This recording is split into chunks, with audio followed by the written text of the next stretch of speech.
chemistry teacher and in fact your science teacher online, and today we are going to be discussing urea formation. Now do not forget that this is a new year and I am wishing all of you, my fans and subscribers, a happy new year.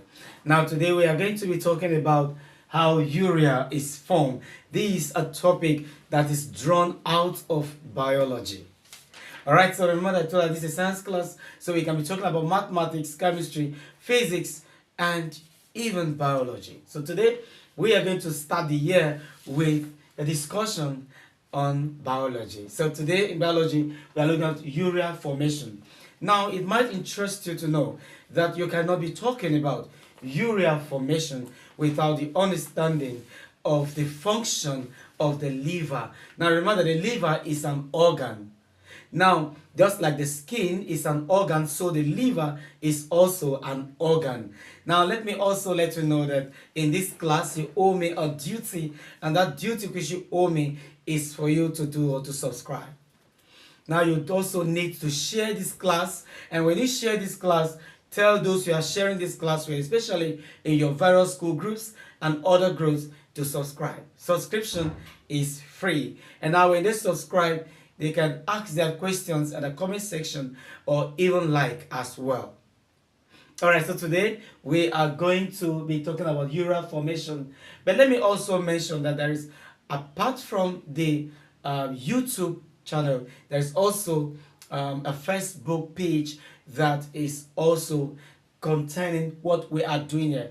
And that Facebook page is Dr. B Science Classes. Jada, you also have Dr. B Science Classes as our YouTube channel. So if you will not be sharing this, you can just forward this particular Dr. B Science Classes to your friends to log in, and they'll be part of what we are doing here. So now today we are going to talk about urea formation. Now it interests you to know that when you talk about urine and urea are two different things. The organ responsible for urine is different from the organ responsible for urea. So after urea, you cannot talk about urine. Okay, so the organ responsible for urea is the liver. And the organ responsible for urine is the kidney. So you can see that there are two different organs that are responsible for this stool. But today we are going to look at urea, but we will mention urine as well, because there's no way you would talk about urea without talking about urine, since urine is also a product of urea. Okay, now let me a little bit bring you to the understanding that urea itself, being a product that is generated from the liver, plays a very negative effect in the human body, especially in the central nervous system. You know that the central nervous system is a very important part of the human body that plays a very serious role in your existence. Once the central nervous system is being attacked in one way or the other, it affects the operational functionability of your body. So urea plays a delicate role in the functionability of the central nervous system, and that is why it is always necessary that urea is being removed from your body. Of course, you know that the liver plays a very serious role in assimilation of the food that you eat daily. We are made to understand that digestion actually begins from the mouth with carbohydrates. Remember that there are different classes of food. We have both carbohydrate. We also have protein. We also have fats and oils, and we also have vitamins, and we have water. Of course, water is another class of food, in case you are not aware. But we have carbohydrates, we have proteins, fats and oils, vitamins, and even minerals, and we have also water as different classes of food. But importantly, this carbohydrate, proteins and fats play significant role in your body, and the liver is just there to do the assimilation of these various foods into your bloodstream. And we are made to understand that carbohydrate is always being digested beginning from the mouth due to the presence or the action of an enzyme we know as taurine. Taurine is an enzyme that is found in your saliva. Alright, so that is why carbohydrate digestion begins from the mouth to the action of taurine that is actually present in your saliva. Alright, but we are meant to understand that protein digestion begins what? Begins in the stomach. So once protein gets to the stomach, protein is being digested in the stomach, and usually it is a consequence of the hydrochloric acid that allow for the churning of this very food, especially protein, in the stomach, and then it's transmitted from the stomach to what? To the small intestine. So we can possibly say that the assimilation of food begins in the small intestine. Now in the small intestine, there is what we call the villi. Okay, the villi, V-I-L-L-I, villi. The villi plays another role in the assimilation of this different type of food. Remember that we are told that when carbohydrate gets to the small intestine, it is being obtained as glucose. Okay, but protein is obtained as amino acids.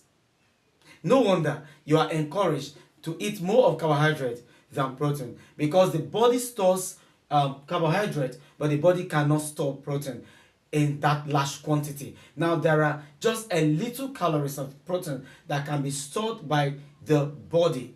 Okay, so the carbohydrate can be stored so much and reconverted, but protein cannot be stored much, so it's not advisable to eat more of protein.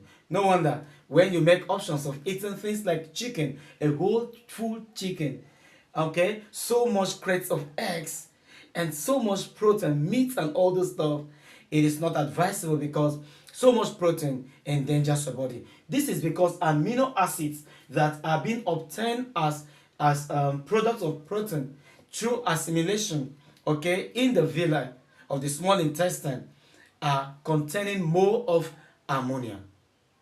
I want you to know that ammonia is not too good for the body, and urea has more of ammonia.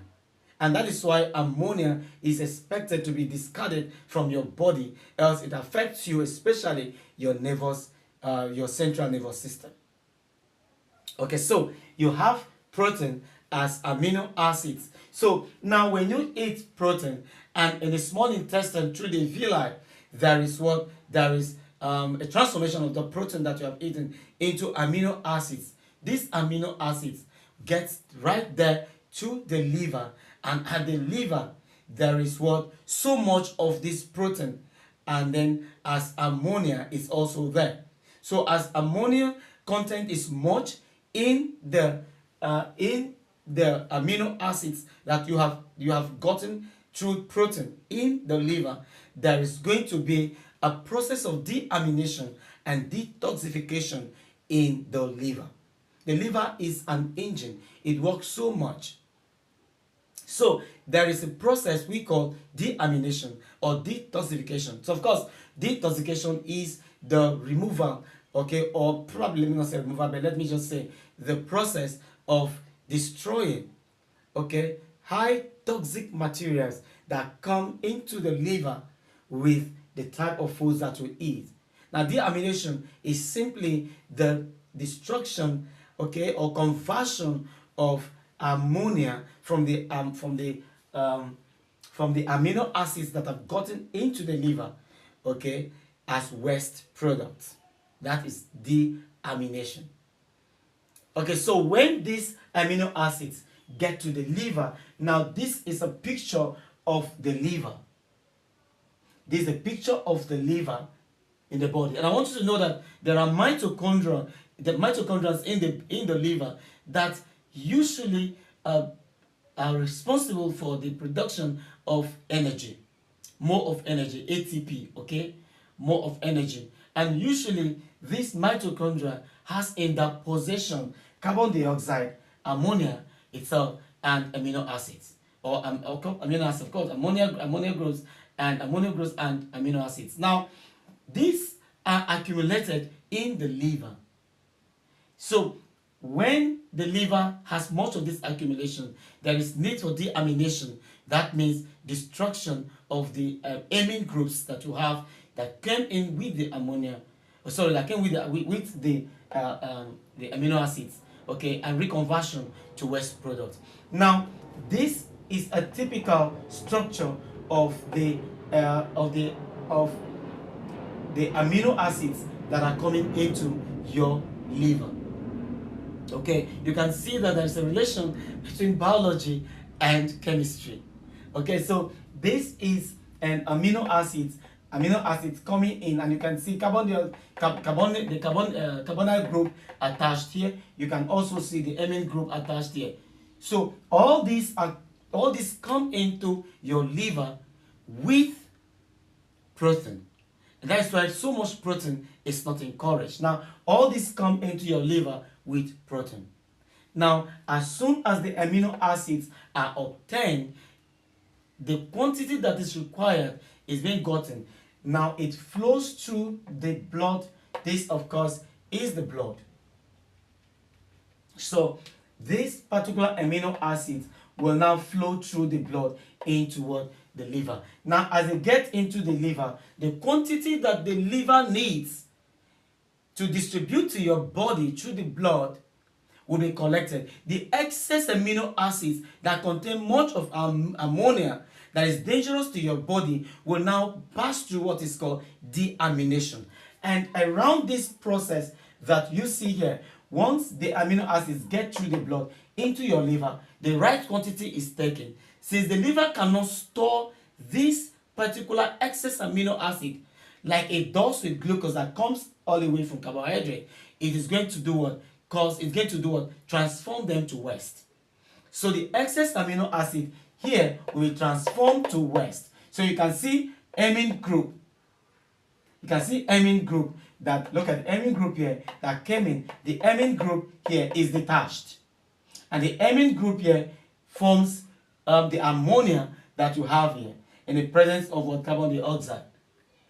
Now, after this deamination stage, at this point where the amino groups are taken that are used for the body, and the excess amino acids are now being converted by deamination, they are now moved in this way. Now, as soon as deamination takes place, the product that you obtain is urea. And that is why after deamination, where the amino groups are detached, and then you now have detached to the body, all right, and then you now have excess ammonia that is formed here. This excess ammonia that is formed here recombines to form what you call urea. Now, the urea that is formed in the body, which is a product from the deamination, excess amino acids that are not used by the body or are not being collected by the liver, will now transport themselves through the blood into the kidney. Now, in the kidney, it's a different ballgame entirely. We are going to look at what happened to the urea in the kidney. In the class, we are going to see talking about urine formation. Because there's what you call the Bowman capsule, and there is selective reabsorption at the distal convoluted tubule. Alright, of things like ions, sodium ions, potassium ions, and all those stuff. But we're going to look at that in a different class. But what you need to know is that once urea is formed from the process of deamination in the liver, it flows through the blood and enters the kidney. And in the kidney, one or two things happen to the urea and convert it to urine that you now pass out. As you can see, it is whatever happens around here with the urea is coming out of the kidney to the bladder, where you now push out as urine. Okay, so this is how urea is formed. All you need to understand from everything I've said here is that excess intake of protein is not good for you. So once you take excess of protein and it gets to the liver, what happens in the liver is deamination. And that is simply the total destruction and conversion, of course, of what excess amino acids, and then the release of ammonia out of that. And from there, urea is obtained. So urea is a product of what? Product of deamination of what? Of amino acid, excess amino acids in what? In the liver. Now this urea is transported through blood to the kidney. And at the kidney, one or two things plays out. Like I said, those one or two things, we are going to look at them in our next class when we talk about urine formation. And then this urea is now converted in the kidney to the urine that gets to your bladder and is pushed out.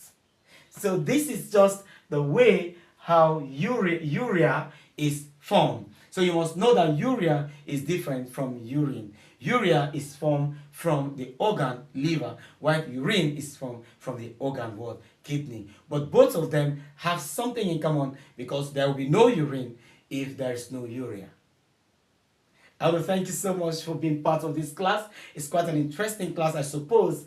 Now you are going to assist me to share this class. Assist me in sending the link out. Sending also the group name out, which is Dr. B Science Classes. Until next time, it is